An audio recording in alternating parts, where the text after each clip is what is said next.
ನಮಸ್ಕಾರ ಕನ್ನಡಿಗರೇ, ನಮ್ಮ YouTube channel like ಮಾಡಿ, ಕಮೆಂಟ್ ಮಾಡಿ, ಸಬ್ಸ್ಕ್ರೈಬ್ ಮಾಡಿ. ಇವತ್ತಿನ ನಿನಗಾಗಿ ಸಂಚಿಕೆ ಏನಾಯಿತು ನೋಡೋಣ ಬನ್ನಿ. ರಚನಾ ಎದ್ರುಕೊಂಡು ಮೆಟ್ಲು ಇಳ್ಕೊಂಬರ್ತಾಳೆ ಹಾಲಲ್ಲಿ. ಯಾವುದಿದು ಧ್ವನಿ ಇಷ್ಟು ಗೂಢವಾಗಿದೆಯಲ್ಲ, ಯಾವುದಿದು ಧ್ವನಿ ಅಂದ್ಕೊಂಡು ಹುಡ್ಕೊಂಬರ್ತಾಳೆ. ಆ ಹುಡ್ಕೊಂಬರ್ಬೇಕಾದ್ರೆ ಲೈಟ್ ಒಂದು ಕಡೆಯಿಂದ ಮಿಣುಕ್ತಾ ಇರುತ್ತೆ. ಆ ಮಿಣುಕ್ತಾ ಇರೋ ಕಡೆಗೆ ಹೋಗ್ತಾಳೆ. ಕಡೆ ಹೋಗ್ಬೇಕಾದ್ರೆ ನೋಡ್ಕೊಂಡು ಎದ್ರುಕೊಂಡೇ ಭಯದಲ್ಲಿ ಹೋಗ್ತಾ ಇರ್ತಾಳೆ. ಅವ್ರ ಅತ್ತೆ ರೂಮ್ ಕಡೆ ಹೋಗ್ತಾ ಇರ್ತಾಳೆ.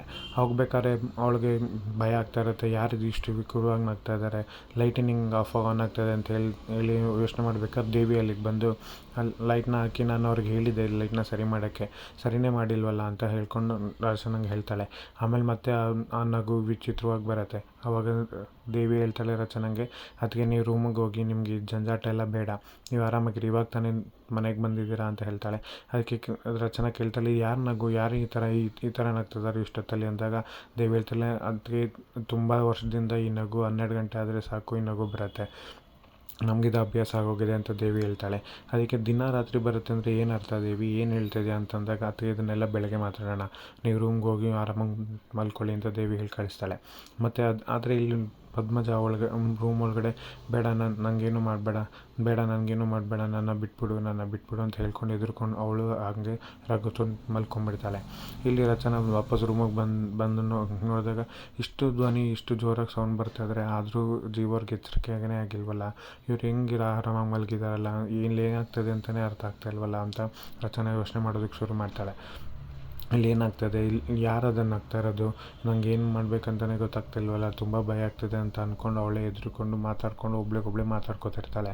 ಇಲ್ಲ ಇಷ್ಟು ರಾತ್ರಿಲಿ ಇಷ್ಟು ಧ್ವನಿಯ ಜೋರು ಮಾತಾಡ್ತಾರಲ್ಲ, ನಗ್ತಾರಲ್ಲ, ಹೇಗೆ ಸಾಧ್ಯ ಇದು, ಇದರಲ್ಲಿ ಯಾರಿದ್ದಾರೆ, ಇಲ್ಲಿ ಏನು ನಡೀತಾ ಇದೆ ಮನೆಯಲ್ಲಿ ಅಂತ ಒಂದು ಅರ್ಥ ಆಗ್ತಿಲ್ಲ ಅಂತ ಹಾಗೆ ಎದುರ್ಕೊಂಡು ಮಲ್ಕೊಂಡ್ಬಿಡ್ತಾಳೆ. ಬೆಳಗ್ಗೆ ಹಾಗೆ ಎದ್ದು ಸ್ನಾನ ಮಾಡಿ ಆಲ್ರೆಡಿ ರೆಡಿಯಾಗಿ ಅವ್ರ ಮಾವನ ಫೋಟೋ ಮುಂದೆ ದೀಪ ಹಚ್ಚಿ ಅವ್ರ ಮಾವನ ಹತ್ರ, ಮಾವ ಈ ಮನೇಲಿ ಏನಾಗ್ತದೆ, ಏನು ಬಿಡ್ತದೆ ಅಂತಲೇ ನಂಗೆ ಗೊತ್ತಾಗ್ತಾಯಿಲ್ಲ, ಇದನ್ನೆಲ್ಲ ನಾವು ತಿಳ್ಕೊಬೇಕು, ಆದಷ್ಟು ಬೇಗ ತಿಳ್ಕೊಳ್ಳೋಂಗೆ ಏನು ಸಹಾಯ ಮಾಡಿ ಮಾವ ಅಂತ ಅವ್ರ ಮಾವನ ಹತ್ರ ಫೋಟೋ ಹತ್ರ ಕೇಳ್ಕೊತಿರ್ತಾಳೆ. ಅದೇ ಕಪಿಲ್ ಹಿಂದೆಯಿಂದ ಬಂದು ರಚನಾನ ಮುಟ್ಟಕ್ಕೆ ಹೋಗ್ತಾನೆ. ಅಷ್ಟರಲ್ಲಿ ದೇವಿ ಬಂದು ಕಪಿಲ್ ಅಂತ ಕರೀತಾಳೆ. ಆವಾಗ ಕಪಿಲ್ ಅವ್ರ ದೊಡ್ಡಪ್ಪನ ಫೋಟೋಗೆ ನಮಸ್ಕಾರ ಹಾಕ್ಕೋತಾರೆ. ನಮಸ್ಕಾರ ಹಾಕಿ ಅಲ್ಲಿಂದ ಹೋಗ್ತಾನೆ. ದೇವಿ ಬಂದು ರಚನಾನ ಕಾಪಾಡ್ತಾಳೆ. ಇಲ್ಲ ಅಂತಂದರೆ ಕಪಿಲ್ ರಚನಾನ ಮುಟ್ಟಿ ಇಲ್ಲ ಏನು ಮಾಡೋಕ್ಕೆ ಹೋಗಿದ್ನೋ ಅಂತ ಗೊತ್ತಿಲ್ಲ.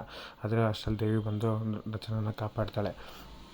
ರಚನಾ ಹತ್ರ ದೇವಿ ಕೇಳ್ತಾಳೆ, ಅಲ್ಲ ದೇವಿ ಏನು ಅಂತ ಕೇಳಿದಾಗ ದೇವಿ ಹೇಳ್ತಾಳೆ, ಅಲ್ಲ ಅದಕ್ಕೆ ನೀವು ಇಷ್ಟು ಸಿಂಪಲ್ ಆಗಿದ್ದೀರಲ್ಲ, ಸುಪ್ಪದ ಕೈಲೇ ಬೆಳೆದವ್ರು ನೀವು, ಮನೆಗೆ ಇಷ್ಟು ಬೇಗ ಎದ್ದು ಸ್ನಾನ ಮಾಡಿ ರೆಡಿಯಾಗಿ ಬಂದು ದೀಪ ಹಚ್ತದೆ ಎಲ್ಲ ಮಾವಂಗೆ, ಹೇಗೆ ಇದು ಸಾಧ್ಯ ಅಂತ ಅಂದಾಗ ರಚನಾ ತುಂಬ ಸಿಂಪಲ್, ಅಷ್ಟೊಂದೆಲ್ಲ ನಂಗೆ ಆಡಂಬರಾಗಿರೋದಕ್ಕೆ ಬರಲ್ಲ ಅಂತ ರಚನಾ ಹೇಳ್ತಾಳೆ. ಆಗಾಗ ದೇವಿ ಹೇಳ್ತಾಳೆ, ಅಲ್ಲ ನಿಮ್ಮ ಮಾವ ಅಂತ ನಿಮಗೆ ಮುಂಚೆನೇ ಗೊತ್ತಿರಲಿಲ್ಲ, ಆದರೆ ನಿಮಗೆ ಹೇಗೆ ಇಷ್ಟೊಂದು ಅವ್ರ ಮೇಲೆ ಪ್ರೀತಿ ಭಕ್ತಿ ಅಂತ ಕೇಳಿದಾಗ ರಚನಾ ಹೇಳ್ತಾಳೆ, ಅವರೇ ನಮ್ಮ ಮದುವೆ ಮಾಡಿಸಿದ್ದು ಅಂತ. ಇಲ್ಲಿ ಎಲ್ಲರೂ ಕಪಿಲ್ ಮತ್ತು ರಾಣಾ ಮೀಟಿಂಗ್ ಕರೆದಿರ್ತಾರೆ. ಮೀಟಿಂಗ್ ಕರೆದಿರೋ, ಯಾಕೆ ಮೀಟಿಂಗ್ ಕರೆದಿದ್ದು, ಇದನ್ನೆಲ್ಲ ಏನಕ್ಕೆ ಬೇಕು ಅಂತ ಹೇಳಿದಾಗ ಕಪಿಲ್ ಹೇಳ್ತಾನೆ, ಅಣ್ಣ ಹೇಳ್ತಿದ್ದಾನೆ ವಿಲ್ನ ಇವಾಗಲೇ ಓದಿಸ್ಬೇಕಂತೆ, ಬರಣಲಾನ ಕರಿಬೇಕಂತೆ ಅಂತ ಹೇಳ್ತಾನೆ. ಅದೆಲ್ಲ ಆಗಲ್ಲ, ಕಾರ್ಯ ಆಗೋವರೆಗೂ ಕಾಯಲೇಬೇಕು. ಜನರು ಕುಟುಂಬದವ್ರು ಎಲ್ಲರೂ ಬರ್ತಾರೆ, ಅವ್ರ ಮುಂದೆ ಎಲ್ಲ ನಾವು ಇದು ಮಾಡೋದಕ್ಕಾಗಲ್ಲ, ಏನಕ್ಕೆ 3 ದಿನದ ಕಾರ್ಯ ಆಗೋವರೆಗೂ ನಾವು ಕಾಯಲೇಬೇಕು ಅಂತ ಹೇಳ್ತಾಳೆ ಕನಕಾಂಬರಿ. ಆಗ ರಾಣಾ ಹೇಳ್ತಾನೆ, ಓಕೆ ಮಮ್, ನೀವು ಇಷ್ಟೊಂದು ಹೇಳ್ತಿದ್ದೀರ ಅಂತಂದರೆ ಅದಕ್ಕೆ ಏನೋ ಒಂದು ಅರ್ಥ ಇರುತ್ತೆ, ಸರಿ ಅದನ್ನೆಲ್ಲ ಹಾಗೆ ನೋಡ್ಕೊಳ್ಳೋಣ, 3 ದಿನ ಕಾರ್ಯ ಆದಮೇಲೆ ಲಾಯರ್ ಓದಲಿ ವಿಲ್ನ ಅಂತ ಹೇಳ್ತಾನೆ. ಆದರೆ ಕಾಪು ಈಗ ಪ್ಲ್ಯಾನ್ 2 ಎಕ್ಸಿಕ್ಯೂಟ್ ಮಾಡೋ ಸಮಯ, ನಾನು ಹೇಳಿದ್ದೀನಲ್ಲ ಹಂಗೆ ಮಾಡು ಅಂದಾಗ ಕಪಿಲ್ ಅಮ್ಮ ಕೇಳ್ತಾಳೆ, ಏನು ಮಾಡೋಕ್ಕೆ ಹೊರಟಿದ್ದಾರೆ ಅಂತ. ಹೇಳಿದ್ನಲ್ಲ ಚಿಕ್ಕಮ್ಮ, ಅವ್ರ ಕುಟುಂಬದಲ್ಲಿ ಒಬ್ಬರು ಸಾಯ್ತಾರೆ ಅಂತ, ಅದಕ್ಕೆ ಟೈಮ್ ಬಂದಿದೆ ಅಂತ ರಾಣಾ ಹೇಳ್ತಾನೆ. ಇಲ್ಲಿ ದೇವಿನ ರಚನೆ ಕೇಳ್ತಿರ್ತಾಳೆ. ಹಿಂಗೆ ಕೇಳಿದಾಗ ಆಗ ದೇವಿ ಹೇಳ್ತಾಳೆ, ಇಲ್ಲ ಹಂಗಾರೆ ಸಂಜೀವಣ್ಣನ 2ನೇ ಮದುವೆ ಕೂಡ ಹೊಡೆದಾಟದಲ್ಲೇ ಆಯಿತಾ ಅಂತ. ಅದಕ್ಕೆ ರಚನೆ ಕೇಳ್ತಾಳೆ, 2ನೇ ಮದುವೆ ಅಂತಂದರೆ ಮೊದಲನೇ ಮದುವೆ ಮಧುರದ್ದು ಹಿಂಗೆ ಆಯಿತಾ ಅಂತ ಕೇಳಿದಾಗ ದೇವಿ ಹೇಳೋದಿಲ್ಲ. ಅದಕ್ಕೆ ಎಲ್ಲ ಸಮಯ ಬಂದಾಗ ನಿಮಗೆಲ್ಲ ಅರ್ಥ ಆಗುತ್ತೆ. ಈ ಸಂಜೀವಣ್ಣ ನಿಮ್ಮ ಹತ್ರ ಹೇಳಿಲ್ಲ ಅಂತಂದರೆ ಅದಕ್ಕೊಂದು ಕಾರಣ ಇರುತ್ತೆ, ಆ ಸಮಯ ಬಂದಾಗ ಅವನೇ ನಿಮಗೆಲ್ಲ ಹೇಳ್ತಾನೆ ಅಂತ ದೇವಿ ಹೇಳ್ತಾಳೆ. ಅಲ್ಲ ಮತ್ತು ನಿನ್ನೆ ರಾತ್ರಿ ಆಗಿದ್ದನ್ನು ಹೇಳ್ತೀಯ ಅಂತಂದಿದ್ದಕ್ಕೆ, ಅದಕ್ಕೂ ಸಮಯ ಬಂದಾಗ ನಿಮಗೆ ಅರ್ಥ ಆಗುತ್ತೆ ಅದಕ್ಕೆ ಅಂತ ಹೇಳ್ತಾಳೆ. ಇದೇನಿದು ಎಲ್ಲದಕ್ಕೂ ನೀವು ಹಿಂಗೆ ಸಸ್ಪೆನ್ಸ್ ಕ್ರಿಯೇಟ್ ಮಾಡಿದ್ರೆ ಹೇಗೆ, ನಾನು ಹಿಂಗೆ ತಿಳ್ಕೊಳ್ಳೋದು, ನಾನು ಈ ಮನೆ ಸೊಸೆ ಅಲ್ವಾ, ನನಗೆ ಇದನ್ನೆಲ್ಲ ತಿಳ್ಕೊಳ್ಳೋಂಥ ಅಧಿಕಾರ ಇಲ್ವಾ ಅಂತ ಕೇಳಿದಾಗ, ಆಗಲ್ಲ ಅದಕ್ಕೆ ಅಂತ ಸಮಯ ಬರುತ್ತೆ, ನೀವು ಅಲ್ಲಿವರೆಗೂ ಕಾಯಲೇಬೇಕು. ನಾ ಹೇಳೋ ದೃಷ್ಟಿಲಿ ನಿಮ್ಗೊಬ್ರು ಕೆಟ್ಟವರಾಗ್ಬೋದು, ಇಲ್ಲ ಒಬ್ಬರು ಒಳ್ಳೆಯವರಾಗ್ಬೋದು, ಅದಕ್ಕೆ ಅವ್ರವ್ರ ದೃಷ್ಟಿಗೆ ಬಂದಾಗಲೇ ಅದು ಅರ್ಥ ಆಗೋದು, ಅದಕ್ಕೆ ನಿಮಗೆ ಅದೇ ಗೊತ್ತಾಗುತ್ತೆ, ತಲೆ ಕೆಡ್ಸ್ಕೊಬೇಡಿ ಅಂತ ಹೇಳಿ ದೇವಿ ಅಲ್ಲಿಂದ ಹೊರಡ್ತಾಳೆ. ಅಲ್ಲಿ ರಚನಾ ಈ ಮನೆಯಲ್ಲಿ ತುಂಬ ತಿಳ್ಕೊಳ್ಳೋದು ಇದೆ, ಈ ತುಂಬ ಮರ್ಮಗಳಿದೆ, ಅದನ್ನೆಲ್ಲ ನಾನು ಆದಷ್ಟು ಬೇಗ ತಿಳ್ಕೊಬೇಕು ಅಂತ ಹೇಳ್ತಾಳೆ. ಇಲ್ಲಿ ಕೃಷ್ಣ ಕನ್ನಡಿ ಮುಂದೆ ಕೂತ್ಕೊಂಡು ಮೇಕಪ್ ಮಾಡ್ಕೊಂಡು ರೆಡಿ ಆಗ್ತಾ ಇರ್ತಾಳೆ. ರೆಡಿ ಆಗ್ಬೇಕಾದ್ರೆ ಮಿರರ್ನ ನೋಡಿಕೊಂಡು ನಾನು ರೆಡಿಯಾಗಿದ್ದೀನಲ್ಲ ಅಂತ ಹೇಳ್ಕೊಂಡು ಪೌಡ್ರ್ ಕ್ರೀಮೆಲ್ಲ ಹಾಕೋತಿರ್ತಾಳೆ. ಅಲ್ಲಿಗೆ ಜೀವ ಹಿಂದೆಗಡೆಯಿಂದ ಬಂದು ನಿಂತ್ಕೊಂಡು ನೋಡ್ತಿರ್ತಾನೆ. ಜನ್ರೇಷನ್ ತುಂಬ ಚೇಂಜ್ ಆಗುತ್ತೆ, ಮಕ್ಕಳು ಮುಂದೆ ಕೇಳಬೇಕಿರೋದನ್ನ ಇವಾಗಲೇ ನಾನು ಹಿಂಗೆ ಕಾಣ್ತಾ ಇದ್ದೀನಿ ಅಂತ ಕೇಳೋಂಗಾಗಿದೆ ಅಂತ ಅವನಿಗೆ ಅನ್ಕೋತಾ ಇರ್ತಾನೆ. ಹಾಗಾದ್ರೆ ಕೃಷ್ಣ ಕೇಳಿಸ್ಕೊಂಡು ಅವ್ರ ಅಪ್ಪನ ಮೇಲೆ ಸಿಟ್ಟು ಮಾಡ್ಕೋತಾಳೆ.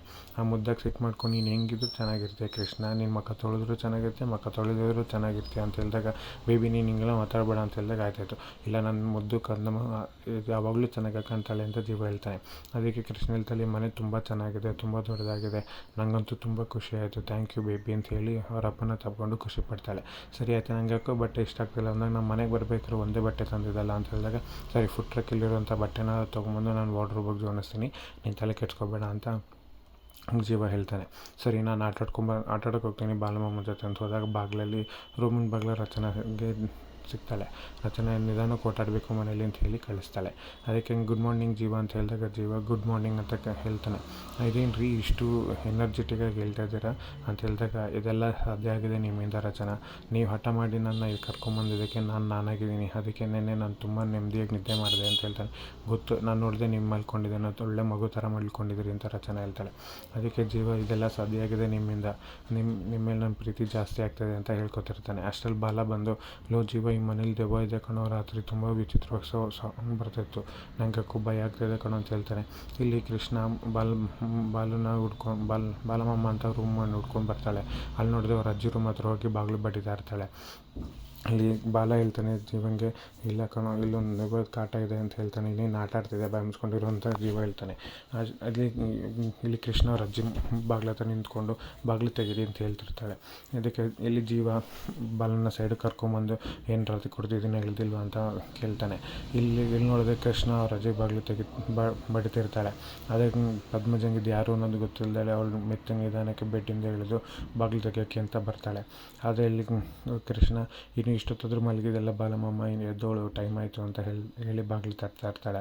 ಇಲ್ಲಿ ಅವ್ರ ಅಜ್ಜಿ ಮೆತ್ತಗಿದೆ ಯಾರು ಮಗು ಮಾತಾಡ್ತಿರೋದು ಅಂತ ನೋಡೋಕ್ಕೆ ಅಂತ ಬಾಗಿಲು ತೆಗಿಯೋಕ್ಕೆ ಅಂತ ಬರ್ತಿರ್ತಾಳೆ.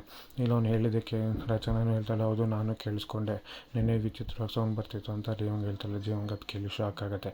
ಮುಂದೇನಾಗುತ್ತೆ ಕಾದು ನೋಡೋಣ.